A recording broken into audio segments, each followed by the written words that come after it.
ചരിത്രത്തിന്റെ കാവ്യനീതി എന്നൊക്കെ ഒരു ക്ലീശ പ്രയോഗമുണ്ട്. അതുപോലെ തന്നെ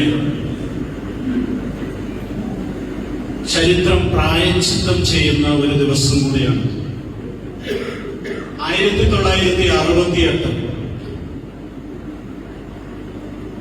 ഓഗസ്റ്റ് മാസത്തിൽ കുമ്പനാട് സംഘത്തിന്റെ സെൻട്രൽ പാസ്റ്ററായിരുന്ന പാസ്റ്റർ VT തോമസ് കുന്നത്തുങ്കര കൊട്ടിയച്ചൻ, അന്ന് അദ്ദേഹം ഇന്ത്യ ഓർത്തഡോക്സ് ദൈവസഭയുടെ സ്റ്റേറ്റ് പ്രസിഡന്റ് കൂടിയായിരുന്നു.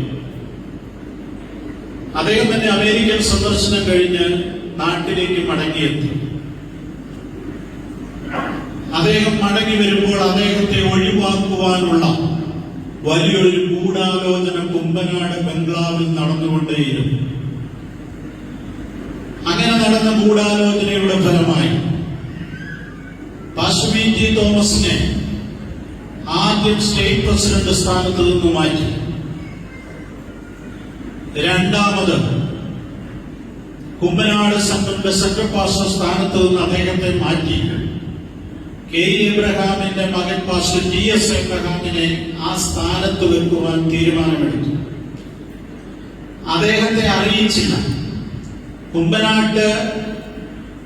കുമ്പനാട് സെന്ററിന്റെ എക്സിക്യൂട്ടീവിനെ അന്ന് പകൽ മുഴുവൻ സഭകൾ തോറും നടന്ന് വിളിച്ചുകൂട്ടിയിട്ട് അവിടെ നടന്ന മീറ്റിംഗിൽ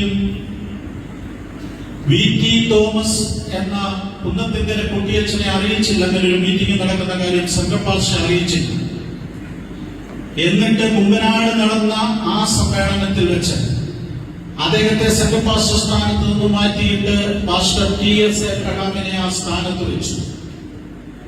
അന്ന് രാത്രി 11 മണിയായപ്പോ ഒരാൾ ഓടി അണച്ച ഓതറയുള്ള ഈ നമ്മുടെ പാസ്റ്റർ ഫിലിപ്പി തോമസിന്റെ വല്യപ്പന്റെ കാര്യമാണ് ഞാൻ ഈ പറയുന്നത്. അമ്മയുടെ അപ്പൻ കുന്നത്തുങ്കര കൊട്ടിയച്ചന്റെ അടുത്ത് എന്നിട്ട് പറഞ്ഞു, അച്ചായനെ സെൻട്രൽ പാസ്റ്റർ സ്ഥാനത്ത് നിന്ന് മാറ്റി TS എബ്രഹാമിനെ വെച്ചു. ഭക്തനായ ആ മനുഷ്യൻ കൈ ഉയർത്തി 3 പ്രാവശ്യം ഹല്ലേലൂയ പറഞ്ഞു, താഴേക്ക് വീണ് മരിച്ചു. അതിന്റെ പ്രായശ്ചിത്തമാണ് ഇന്ത്യ ഓർത്തഡോക്സ് ദൈവസഭ ഇന്ന് രാത്രിയുടെ ചെയ്യുന്നത് ഓർക്കുമ്പോൾ ഞാൻ ദൈവത്തിന് നന്ദിയോടെ സ്തോത്രം ചെയ്യുന്നു. ചരിത്രം ഒരാൾക്കും മാപ്പ് കൊടുത്തിട്ടില്ല. ചരിത്രം ആരോടും അനീതി പ്രവർത്തിച്ചിട്ടില്ല. കാലം തിരിഞ്ഞു വരുമ്പോൾ കാര്യങ്ങൾ മാറി വരുമെന്നുള്ളതിന്റെ തെളിവാണ് ഇന്ന് സംഭവിച്ചിരിക്കുന്നത്. പാസ്റ്റർ ഷിബു നെടുവേലിക്കും അദ്ദേഹത്തിന്റെ കുടുംബത്തിനും കുമ്പനാട് സെന്ററിനും ആശംസകൾ അർപ്പിച്ചുകൊണ്ട് ഞാൻ എന്റെ വാക്കുകൾ നിർത്തും.